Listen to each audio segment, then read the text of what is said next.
Video को like करके आगे शेयर जरूर कर देना। हुक्म हमेशा इंसान को नफ्स देता है, तो मालिक और जो अपने नफ्स को पहचान ले, मन अरफा नफ्सा फकत अरफा रब्बा, जिसने अपने नफ्स को पहचान लिया उसने अल्लाह को पहचान लिया। नफ्स की मार्फत खुदा की मार्फत। इसी को उन्होंने पूछा कि नफ्स और दिल में, कल्ब में फर्क क्या है। मुझे बहुत ढूंढा, मैं बहुतों के पास पहुंचा, लेकिन मुझे किसी ने जवाब नहीं दिया, इसलिए कि सब जवाब के लिए सारे जबानें तो नहीं होती। जिस कैटेगरी के सवाल होते हैं वैसे डिग्री वाला जवाब मुजीब होता है ना, जवाब देने वाला वैसा ही होता है। लेकिन हैरत की बात है, जिनके बाल सफेद हो गए किताब पढ़ने पढ़ाने में, वो जवाब न दे सके। लेकिन जो जंगलों में चेलियां चुन रहा है अली का लाल, आप देखिए उसके पास मालिकुल दिनार कहते हैं कल्ब और नफ्स में फर्क क्या है। अब जवाब सुने, सारी किताबें अब यहां पर अल्लाह अकबर झुक करके गोया के सलामी दे रही है, इल्म खिराज पेश कर रहा है, किताब की कोई दलील नहीं, बात इतनी मजबूत हुई कि मालिक इतने दिनार ढेर हो गए। कल्ब और नफ्स में फर्क क्या? का मालिक तुम्हें ख्याल आया था ना कि इस बच्चे को सलाम करना चाहिए, तुम्हें ख्याल आया था ना इस बच्चे को सलाम करना चाहिए।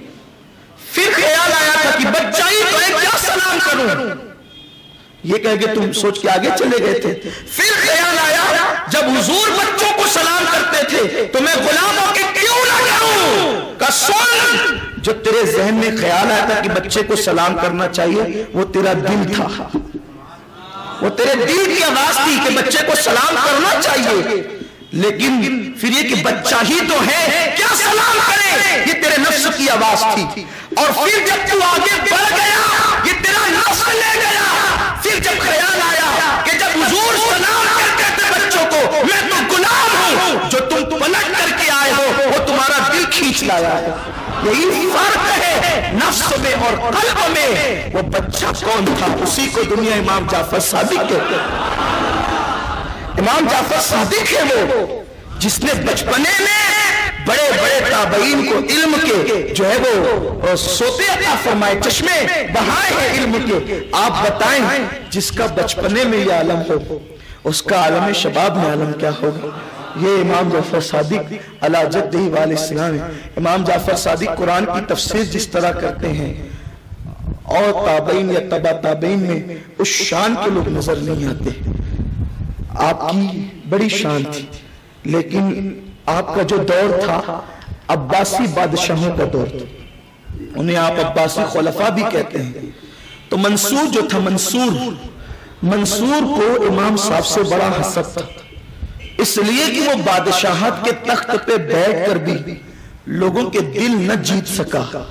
और इमाम जाफर सादिक रदी अल्लाह ताला से लोग बड़ी मोहब्बत करते थे, इसलिए कि उस जमाने में ईमान लोगों के दिलों में रासिख था। और आज जहां ईमान है वहां अहले बैत की मोहब्बत मौजूद है, इसलिए कि मेरे आका ने तो कसौटी अता फरमाई। अगर किसी के ईमान को जांचना है तो ये देखो कि ये अहले बैत से मोहब्बत कितनी करता है। वो जितनी अहले बैत की मोहब्बत में डूबा होगा उसका ईमान उतना मजबूत हो। और जहां अहले बैत से अदावत होगी, फिर वो कोई हो,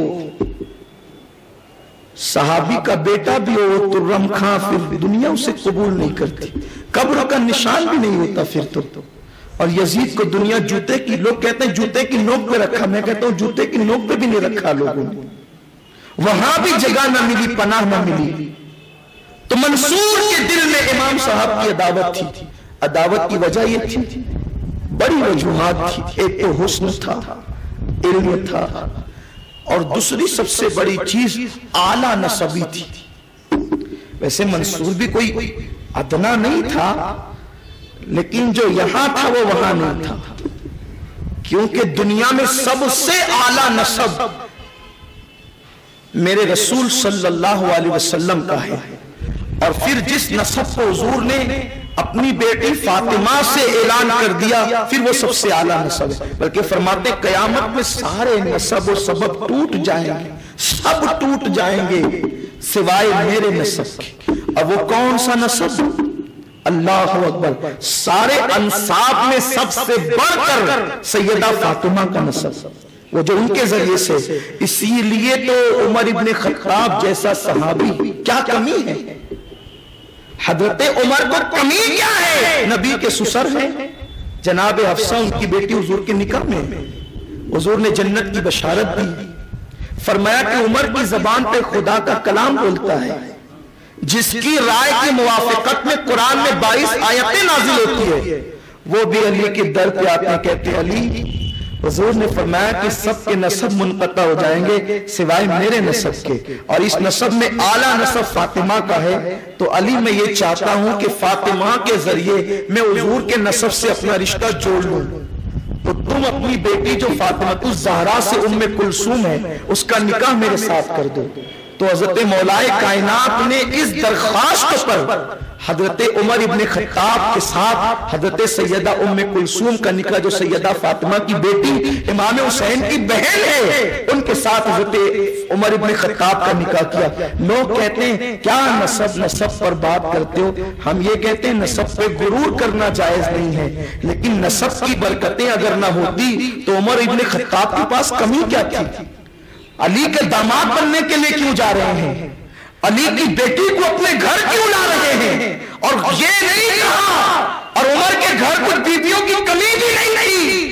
फरमाते हैं अली बस फातिमा की आड़ के जरिए से अपना रिश्ता नबी से कायम करना चाहता हूं, ताकि कयामत के दिन फिर उन्हीं के साथ उठूं। और हज़रत उमर की शान तो यह है कि हुजूर के कदमों में जो आराम करना है, लेकिन उसके बावजूद भी रसूलुल्लाह के नसब का कितना एहतराम है, नसब रसूल का। और आपको भी कहता हूं, हमारे बाद कोई आए या ना आए, नसीहत करे या ना करे, जिंदगी का कोई भरोसा नहीं है। हुजूर का नसब जहां सुन लो, बस फिर वहां पर सारी अकीदतों के खिलाफ पेश कर। जो अहले नसब है उनको कहता हूं कि गुरूर मत करो, लेकिन आपसे कहता हूं कि जितनी खिदमत कर सकते हो करो, इसलिए कि ये काम अगर काफिर भी करता, नमाज काफिर पढ़े उसका सवाब नहीं मिलता, लेकिन हुजूर के नसब की ताजीम काफिर करे तो हुजूर फिर काफिर को भी महरूम नहीं रखते, हुजूर काफिर को भी महरूम नहीं रखते हैं। तो ये जो इमाम जाफर सादिक से तुम्हें दूर किया जा रहा है ना, ये साजिश है, लोग तुम्हें महरूम करना चाहते हैं। बात इमाम जाफर सादिक की तो बहुत आला है, मैं यही बात रुक करके एक बात अर्ज करूं। आज हमारे दरमियान नबी के अहले बैत मौजूद हैं, क़यामत तक रहेंगे, लेकिन हम उनको बस यूं ही लाइट लेते, चेहरे पे दाढ़ी नहीं है तो भी हम उन्हें लाइट लेते, नमाजी नहीं है तो भी हम उन्हें लाइट लेते। आले रसूल की अहमियत और ताजीम चेहरे पे दाढ़ी और नमाज की बुनियाद पर नहीं है। ये बहुत खास बात अर्ज कर रहा हूं। अब मैं ये बातें इसलिए नहीं कहता कि कई लोग ये ना समझे कि ये तो अपनी बात मानवाना चाहते। वल्लाह अल्लाह ने मुझे बहुत नवाजा है, मैं अपनी बात नहीं कहता, ये मेरा दर्द है कि जो ताजीम में और जगहों पर सादात की देखता हूं, हमारा शहर मुझे इससे खाली नजर आता है। इसलिए मैं ये चाहता हूं कि जो सादात घूम। वीडियो अगर अच्छी लगी हो तो लाइक करके आगे शेयर ज़रूर कर देना।